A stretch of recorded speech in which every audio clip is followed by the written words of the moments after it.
जय जगन्नाथपुरी। जगन्नाथपुरी दे रहा चौंका देने वाले संकेत। नीलाचल निवास है नित्या परमात्मने बालभद्र सुभद्रा व्यायाम जगन्नाथ ते नमः। यानी हे ब्रह्मांड के स्वामी, नीले पर्वत पर रहने वाले शाश्वत परमात्मा बलभद्र सुभद्रा और प्रभु जगन्नाथ में आपको नमस्कार करती हूँ। दोस्तों, अभी प्रेजेंट टाइम में कलयुग चल रहा है। कलयुग यानी कि कल है कलेश का युग। कलयुग से पहले जब अन्य युग थे तब सभी देवी देवता धरती पर निवास करते थे, लेकिन कलयुग के शुरू होते ही सभी देवताओं ने पृथ्वी को छोड़ दिया। लेकिन सिर्फ भगवान जगन्नाथ ही एक ऐसे देवता हैं जो हमारे सुख दुख में हमेशा हमारे साथ रहते हैं। भगवान जगन्नाथ उड़ीसा के पुरी में रहकर हम सबकी रक्षा करते हैं। पुरी को धरती का वैकुंठ कहा जाता है। वैकुंठ यानी कि जहाँ पर कुंठा ना हो, दरिद्रता ना हो, निराशा ना हो, आलस्य और आक्रमणता ना हो, अर्थात वह स्थान जहाँ पर भगवान विष्णु निवास करते हों। दोस्तों, जगन्नाथ जी कलयुग के राजा और उनका राज तब तक चलेगा जब तक भगवान विष्णु एक बार फिर से कल्कि अवतार के रूप में धरती पर नहीं आ जाते। भगवान जगन्नाथ ने अपने भक्तों को अपने अनेक लीलाएं दिखाई हैं। उनसे ज़्यादा कोई शक्तिशाली नहीं है, उनमें ज़्यादा कोई धनवान नहीं है। वे राजा भी हैं और प्रजा भी, वे काल भी हैं और यदि आवश्यकता पड़े तो वे विकराल भी। दोस्तों, जगन्नाथपुरी मंदिर दुनिया का इकलौता ऐसा मंदिर है जिसमें भगवान अपने बड़े भाई, छोटी बहन और अपनी धर्मपत्नी के साथ मंदिर में निवास करते हैं। इस मंदिर में अनेकों रहस्य हैं, अनेकों कहानियाँ हैं, अनेकों भक्त हैं और अनेकों चमत्कार हैं। यह सब करने वाले इन सब के स्वामी हमारे प्रभु जगन्नाथ जी हैं। दोस्तों, धरती का स्वर्ग कहे जाने वाला जगन्नाथपुरी मंदिर लगभग 250 मिलियन साल पुराना है। जैसे जैसे समय बीतता गया वैसे वैसे मंदिर का जीर्णोद्धार करवाया गया और आज आप जो मंदिर का स्वरूप देखते हैं वह हजारों साल की तपस्या का परिणाम है। इन 250 मिलियन सालों में मंदिर कई पवित्र परिस्थितियों से गुजरा, कई विचित्र परिस्थितियों से गुजरा है, जैसे कि रेत के नीचे दब जाना, मंदिर पर कई बार मुस्लिम आक्रमणों द्वारा आक्रमण किया जाना, मुस्लिम आक्रमणों से जगन्नाथ जी की मूर्तियों को बचाने के लिए कभी नदी, कभी कुएं तो कभी ज़मीन में दफनाकर छिपाया जाना। दोस्तों, आज की इस वीडियो के अंत तक अवश्य देखिए, क्योंकि आज मैं आपको जगन्नाथ मंदिर का वो इतिहास बताऊंगी जो शायद ही आप में से किसी को पता हो। मित्रों, क्या आपको पता है कि जगन्नाथ धाम में एक ऐसा तहखाना है जिसमें अपार खजाना छिपा हुआ है और सरकार उसे आपसे छिपा रही है। क्या आप जानते हैं कि भगवान जगन्नाथ को 144 सालों तक छिपकर रहना पड़ा था?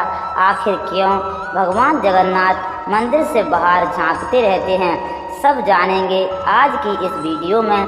बस आप इस वीडियो में अंत तक बने रहिए, साथ ही हमारे इस चैनल को सब्सक्राइब भी करिए। और यदि आप भगवान जगन्नाथ जी के सच्चे भक्त हैं तो नीचे कमेंट बॉक्स में एक बार सच्चे दिल से जय जगन्नाथ अवश्य लिखिएगा। चलिए शुरू से शुरू करते हैं। दोस्तों, अपनी पुरानी वीडियोस के माध्यम से अब तक मैंने आपको भगवान जगन्नाथ की मूर्ति बनाने तक की कहानी बताई कि कैसे विश्वकर्मा जी मूर्ति रानी के द्वार कक्ष के द्वार खोले जाने के कारण विश्वकर्मा जी मूर्तियां आधी बनी ही छोड़कर चले गए। इसी वजह से मूर्तियों का कुछ हिस्सा तो ढंग से बना है, लेकिन भगवान के पैर पूरी तरह से विकसित नहीं हैं। और अब आगे मैं आपको मंदिर के निर्माण की कहानी सुनाऊंगी कि कैसे मंदिर बना। कैसे भगवान जगन्नाथ जी को मंदिर में स्थापित किया गया और ऐसा क्या हुआ कि मंदिर पूरी तरह से रेत के नीचे दब गया। कथा शुरू होती है राजा इंद्रद्युम्न से। दोस्तों, एक राजा विश्राम कर रहे थे, तभी उनके स्वप्न में भगवान विष्णु जी आते हैं और उनसे उत्कल प्रदेश यानी कि उड़ीसा में उनके 4 धामों में से एक यानी कि जगन्नाथ धाम को बनाने को कहते हैं। जब राजा उठते हैं तो राजा की खुशी का ठिकाना नहीं रहता। वे अपने सारे कामों को छोड़कर मंदिर के निर्माण में लग जाते हैं। लेकिन भगवान जगन्नाथ के पवित्र मंदिर का निर्माण करना इतना भी आसान ना था। निर्माण करते समय राजा को कई सारी मुसीबतों का सामना करना पड़ा, जैसे तेज आंधी और तूफान का आना, समुद्र का जल मंदिर में बार बार प्रवेश कर जाना। लेकिन राजा इंद्रद्युम्न की पवित्र भक्ति और दृढ़ संकल्प के आगे कोई भी मुसीबत कहाँ टिक सकती थी। वे सच्चे मन और सच्ची भक्ति से बार बार प्रयास करते रहे और अंततः वे अपने संकल्प में सफल होते हैं और एक भव्य विचित्र पवित्र मंदिर का निर्माण करवाते हैं, जिसे देखकर सारे देवता, सारी सृष्टि उनके इस कार्य से प्रसन्न थे। अब बस राजा को मंदिर में भगवान जगन्नाथ के विग्रह को स्थापित करवाना था और उसकी प्राण प्रतिष्ठा करवानी बाकी थी। लेकिन यह कार्य पूरी सृष्टि में भगवान ब्रह्मा के अलावा और कोई ना कर सकता था। इसलिए राजा इंद्रद्युम्न ब्रह्मा जी को इस शुभ कार्य के लिए आमंत्रित करना चाहते थे, लेकिन उन्हें यह नहीं पता था कि वो यह कार्य कैसे करेंगे। तभी राजा की सहायता के लिए नारद जी प्रकट होते हैं और उन्हें अपने साथ ब्रह्मलोक की यात्रा पर ले जाते हैं। ब्रह्मलोक पहुंचने में कई सदियां बीत जाती हैं और मंदिर धीरे धीरे रेत के नीचे बंद हो जाता है। लेकिन मित्रों, आश्चर्य की बात यह है कि सदियां बीत जाने के बावजूद भी राजा की उम्र उतनी ही थी। राजा नारद जी के साथ ब्रह्मलोक पहुंचते हैं। राजा ब्रह्मा जी के प्रणाम करते हैं और उन्हें जगन्नाथ मंदिर में जगन्नाथ जी को विग्रह के स्थापित करने के लिए आमंत्रित करते हैं। ब्रह्मदेव अत्यंत प्रसन्न होते हैं और राजा को आशीर्वाद देते हैं। कई सदियां बीत जाती हैं और तब राजा इंद्रद्युम्न मंदिर पूरी तरह से रेत में दबा हुआ था। रेत से बाहर मंदिर का सिर्फ ऊपरी मंडप वाला हिस्सा ही दिखता था। तब इंद्रद्युम्न उस समय के वर्तमान राजा की सहायता से मंदिर की खुदाई करवाते हैं और रेत हटवा के देते हैं। दोनों राजाओं के प्रयासों से मंदिर पुनः रेत से बाहर आ जाता है। मंदिर देखकर सभी बहुत प्रसन्न होते हैं और फिर मंदिर को सजाया जाता है और साथ ही मंदिर में जगन्नाथ जी की विग्रह को स्थापित करने का शुभ कार्य आरंभ किया जाता है। ब्रह्मदेव प्रकट होते हैं, जगन्नाथ जी के विग्रह को स्थापित करते हैं, पूजा करते हैं और उनकी प्राण प्रतिष्ठा भी करते हैं। तब यह कार्य संपन्न होता है। वहाँ अलग अलग देशों के कई राजा आते हैं और भगवान जगन्नाथ जी पर खूब सोना, आभूषण और हीरे जवाहरात चढ़ाते हैं। उस सारे खजाने को जगन्नाथपुरी मंदिर में सदा के लिए एक सीक्रेट तहखाने में छुपा दिया जाता है। दोस्तों, इस अपार धन संपदा और खजाने का क्या हुआ, यह मैं आपको इस वीडियो में आगे बताऊंगी। तो मित्रों, इस तरह से निर्मित हुआ 4 धामों में से एक धाम जगन्नाथपुरी धाम, जहां भगवान विष्णु भोजन करते हैं और वहां हम उनके दिव्य दर्शन प्राप्त करते हैं। तो अब आप सभी एक बार सच्चे मन से बोलिए जय जगन्नाथ। इसके बाद समय बीतता गया, राजा बदलते गए। प्रत्येक राजा मंदिर का समय समय पर जीर्णोद्धार करवाते गए और ऐसे ही मंदिर में होने वाले रस्में और संस्कृतियां जीवित रहीं। फिर भारत में आए मुस्लिम आक्रमणकारी, जिनकी प्रवृत्ति ही सिर्फ लूटना, तोड़ना और मिटा देना थी। वे हमेशा से हिंदुओं को इस्लाम धर्म स्वीकार करवाना चाहते थे। इसलिए पहले उन्होंने हिंदू मंदिरों को निशाना बनाया, क्योंकि यदि मंदिर ही नहीं रहेंगे तो हिंदू पूजा कहाँ करेंगे। वे ऐसा मानते थे कि यदि वे मूर्ति तोड़ देंगे तो हिंदू भगवान कैसे कहेंगे। कुल मिलाकर वे हिंदुओं का भगवान से भरोसा उठा देना चाहते थे। इसलिए उन्होंने मंदिरों को तोड़ना और लूटना शुरू किया। वे बड़े बड़े एवं भव्य मंदिरों को लूटकर उसका खजाना अपने देश ले जाते थे। बात उस समय की है जब उड़ीसा का नाम उत्कल प्रदेश हुआ करता था। यह बहुत ही समृद्ध प्रदेश था। यहीं पर कई सारे बंदरगाह हुआ करते थे। इन्हीं बंदरगाहों से हमारी सभ्यता दुनिया के भिन्न भिन्न चित्रों में फैली। यहीं से सुमित्रा, इंडोनेशिया, थाईलैंड में व्यापार हुआ करता था। इसी समृद्ध उत्कल प्रदेश की बढ़ती हुई शक्ति का पता चला इस्लामिक कट्टरपंथियों को चला और उन्होंने जगन्नाथ मंदिर को भी निशाना बनाया। मुस्लिम आक्रमणकारियों ने जगन्नाथ मंदिर पर एक दो नहीं पूरे 17 बार आक्रमण किए, जगन्नाथ मंदिर को तोड़ने एवं लूटने की कोशिश की। इन्हीं आक्रमणों के कारण भगवान जगन्नाथ को 144 वर्षों तक मंदिर से बाहर छिपकर रहना पड़ा। दोस्तों चलिए पहले मैं आपको जल्दी से मंदिर पर किए जाने वाले हमलों की जानकारी देती हूँ। जगन्नाथ मंदिर को नष्ट करने के लिए पहला हमला वर्ष 1340 में बंगाल के सुल्तान इलियास शाह ने करवाया था। उस वक्त उड़ीसा उत्कल प्रदेश के नाम से प्रसिद्ध था। उत्कल साम्राज्य के नरेश नरसिंह देव तृतीय ने सुल्तान इलियास शाह से युद्ध किया। बंगाल के सुल्तान इलियास शाह ने सैनिकों से मंदिर परिसर में बहुत खून खराबा मचाया और निर्दोष लोगों को मारा, लेकिन राजा नरसिंह देव जगन्नाथ जी की मूर्तियों को बचाने में सफल रहे, क्योंकि उनके आदेश पर मूर्तियों को छुपा दिया गया था। इसके बाद वर्ष 1360 में दिल्ली सुल्तान फिरोज शाह तुगलक ने जगन्नाथ मंदिर पर दूसरा हमला किया। मंदिर पर तीसरा हमला वर्ष 1509 में बंगाल के सुल्तान अलाउद्दीन हुसैन शाह के कमांडर इस्माइल गाजी ने किया। उस वक्त उड़ीसा पर सूर्यवंशी प्रताप रुद्रदेव का राज था।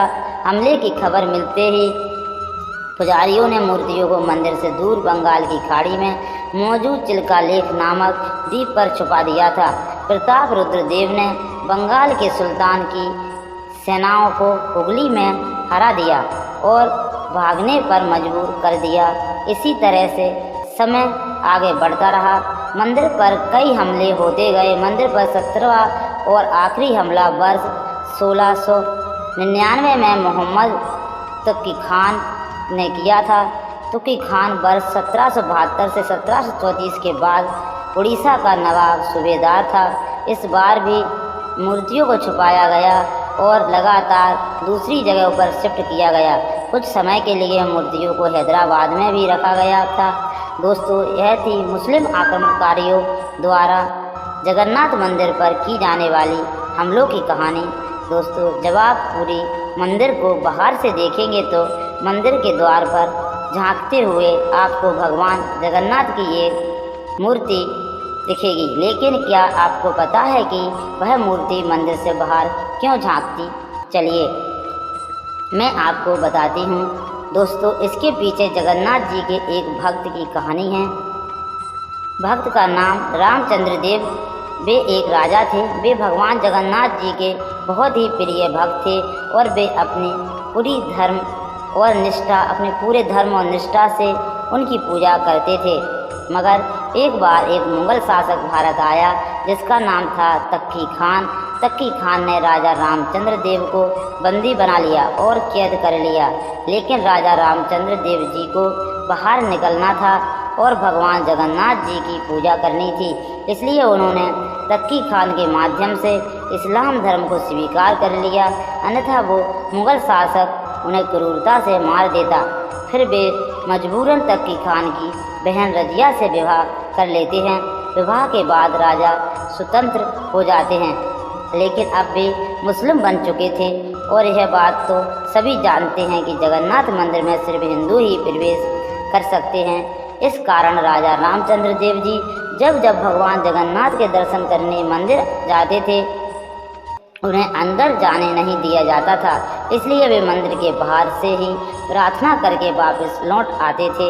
एक दिन भगवान जगन्नाथ राजा के सपने में आते हैं और उनसे कहते हैं कि तुम मेरा एक वैसा ही विग्रह बनाओ जैसा कि मंदिर में स्थापित है। उस विग्रह को मंदिर के पुजारी के पास ले जाओ। और उसी रात जगन्नाथ जी पुजारी के सपने में भी आते हैं और उनसे कहते हैं कि कल मेरा एक भक्त मेरा एक विग्रह लेकर आएगा और उस विग्रह को तुम मंदिर के बाहर ही स्थापित कर देना। अगले दिन ठीक वैसा ही होता है। पुजारी वह विग्रह मंदिर के बाहर ही स्थापित कर देता है। तब से वह जगन्नाथ भगवान का विग्रह बाहर ही स्थापित है, जिसे पतित पावन जगन्नाथ कहा जाता है। तब भगवान जगन्नाथ यह आशीर्वाद देते हैं कि जो फल भक्तों को अंदर वाले जगन्नाथ के दर्शन से प्राप्त होगा, वही फल भक्तों को बाहर के स्थापित जगन्नाथ जी से भी प्राप्त होगा। तो सभी लोग एक बार फिर से जोर से बोलिए जय जगन्नाथ। दोस्तों, जैसा कि मैंने आपको बताया है कि उड़ीसा की पुरी नगरी बहुत ही दिव्य और रहस्यमय है, इसलिए यहाँ पर कई दिव्य संत महात्मा भी हुए जिनके पास कई तरह की दिव्य शक्तियाँ थीं। कुछ संत तो भविष्य भी देख सकते थे। 16वीं सदी में उड़ीसा जगन्नाथपुरी में अच्युतानंद दास जी का जन्म होता है। वे बड़े ही दिव्य संत थे। उन्होंने अपनी योग शक्तियों के बल पर कई अद्भुत भविष्यवाणियाँ की हैं। वर्तमान में उनकी लिखी पुस्तक भविष्य मालिका की बहुत चर्चा है। अच्युतानंद दास ने 1318 पुस्तकें भविष्य के विषय पर लिखी हैं। इन पुस्तकों को अच्युतानंद मालिका के नाम से जाना जाता है। चलिए उन्हीं में से 10 हैरान कर देने वाली भविष्यवाणियाँ मैं आपको बताती हूँ। पहली भविष्यवाणी है कि किसान खेती का काम बंद कर देंगे और जंगली जानवर गांव और शहर पर हमला करना शुरू कर देंगे। दूसरी भविष्यवाणी, बदल जाएगी धरती की धुरी, इसके बाद कई भूकंप आएंगे। तीसरी भविष्यवाणी, आसमान में 2 सूर्य निकलने का आभास होगा। यह आसमानी पिंड होगा जो बंगाल की खाड़ी में गिरेगा और उड़ीसा जलमग्न हो जाएगा। चौथी भविष्यवाणी, समुद्र का जल स्तर बढ़ जाएगा और जगन्नाथ मंदिर की 22वीं सीढ़ी तक पानी आ जाएगा। तब भगवान के विग्रह को उनके भक्त छटिया पटा ले जाएंगे। पांचवी भविष्यवाणी, धरती पर हो रही प्राकृतिक आपदाओं के कारण धरती पर 7 दिनों तक अंधेरा रहेगा। कहा जा रहा है कि यह घटना 2022 से 2029 के बीच होगी। छठी भविष्यवाणी, एक और प्राकृतिक आपदा होगी, दूसरी ओर होगा महायुद्ध। तीसरी विश्व युद्ध की शुरुआत शनि के कुंभ राशि में प्रवेश करने से होगी। 7वीं भविष्यवाणी, तीसरा विश्व युद्ध 6 साल 6 महीने तक चलेगा। चीन 13 मुस्लिम देशों के साथ मिलकर भारत पर हमला करेगा। आखिरी के 13 माह भारत युद्ध में शामिल होगा और यह भारत की लड़ाई होगी। भारत की इसमें विजय होगी। भारत सदा के लिए अपने दुश्मनों को न सिर्फ खत्म कर देगा बल्कि विश्व गुरु भी बन जाएगा। 8वीं भविष्यवाणी, भारत का आखिरी राजा एक शक्तिशाली हिंदू राजा होगा जो योगी पुरुष होगा और जिसकी कोई संतान नहीं होगी। उसमें विश्व का नेतृत्व करने की अद्भुत क्षमता होगी और वह धर्म के सहारे शांति स्थापित करेगा। 9वीं भविष्यवाणी, उस वक्त उड़ीसा का अंतिम राजा गजपति महाराज होगा। इसी दौरान भगवान कलिक प्रकट होंगे जो युद्ध में भारत का साथ देंगे। 10वीं भविष्यवाणी, अमेरिका का एक बड़ा हिस्सा जलमग्न हो जाएगा। चीन के कई टुकड़े हो जाएंगे। पाकिस्तान का नाम निशान मिट जाएगा। पाकिस्तान के साथ मिलकर लड़ने वाली शक्तियां कमज़ोर और दयनीय हो जाएंगी। रूस एक हिंदू देश बन जाएगा। यूरोप युद्ध लड़ने लायक नहीं रहेगा। वहाँ की जनसंख्या ना के बराबर होगी। इसके बाद 1000 साल तक शांति का युग बना रहेगा। तो मित्रों, इस एपिसोड को यहीं पर समाप्त करते हैं।